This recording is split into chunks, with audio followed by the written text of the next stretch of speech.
আজকে তিনি বলছেন বাংলাদেশের লু আসলো, মিষ্টি মিষ্টি কথা বললো, গল্প শোনালো। লু বললো যে সম্পর্ককে সামনের দিকে এগিয়ে নিয়ে যেতে চাই। সেই লু যখন বাংলাদেশ ছেড়ে দিল, প্রস্থান করলো, এরপরে বাংলাদেশের সেনাবাহিনীর সাবেক প্রধান তার উপরে নিষেধাজ্ঞা আসলো। খুব সম্মানের, তাই না?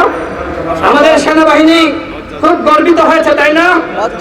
যখন তার বিষয়ে আল জাজিরাতে সংবাদ প্রকাশিত হয়েছিল, তখন সেনাবাহিনীর পক্ষ থেকে, দপ্তর থেকে এটিকে প্রত্যাখ্যান করা হয়েছিল।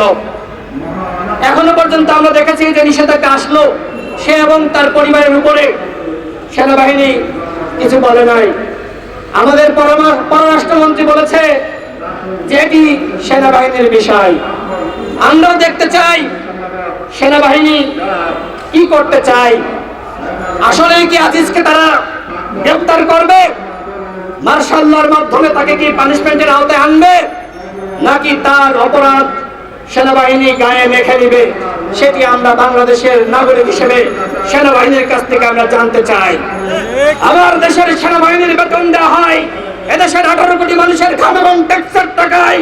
সুতরাং সেনাবাহিনীর প্রধান হবেন একজন দুর্বৃত্ত, একজন মাফিয়া। সেটি আমরা বাংলাদেশের নাগরিক হিসেবে মেনে নিতে পারি না। আমরা এমন একজন মানুষকে সেনাবাহিনীর প্রধান হিসেবে দেখতে চাই যিনি দুর্নীতির সাথে দাঁড়াবেন না, যার পরিবার দুর্নীতির সাথে থাকবেন না, অথচ যার 3 ভাই বাংলাদেশের শীর্ষ মাফিয়া, সেই মাফিয়ার ভাইকে সেনাবাহিনীর প্রধান করা হয়েছিল। কারণ কি?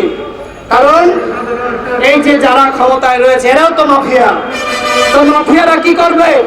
মাফিয়ারা তো মাফিয়াদেরকেই ক্ষমতায় বসাবে। সেটাই ঘটেছে বন্ধুগণ। বাংলাদেশের সেনাবাহিনীতে অসংখ্য দেশপ্রেমিক মানুষ রয়েছে, সাবেক সেনা কর্মকর্তারা। আমরা দেখেছি বিভিন্ন জায়গায় তারা আধিপত্যবাদের বিরুদ্ধে বক্তব্য দিচ্ছে, দেশের মানুষের পক্ষে অবস্থান করছে। কিন্তু আজিজদের মতন যারা রয়েছে তাদেরকে আজকে খুঁজে বের করতে হবে কারা।